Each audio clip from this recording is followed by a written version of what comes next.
It is fine. He poked the hole back through there. It's solid. Back behind it, you can see the nail holes. Can you zoom in on where he punched the holes through? And then come back over to this side, Stace.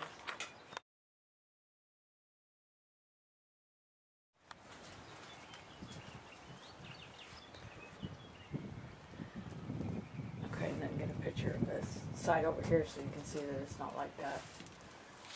This side, when he poked the holes back through, it was soft and it went through. So we're going to tear out all this, and you can see on both sides of it, it's dry. It's just that one little section in the center, but we're going to tear out all that and put new board in, and then the new stucco.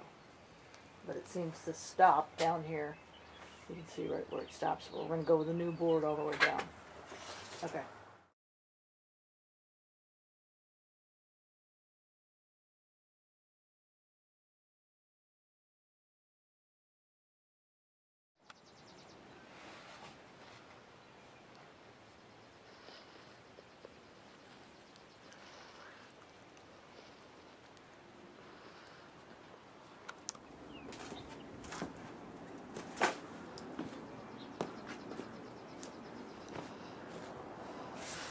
Okay, so there's the foam boards up now.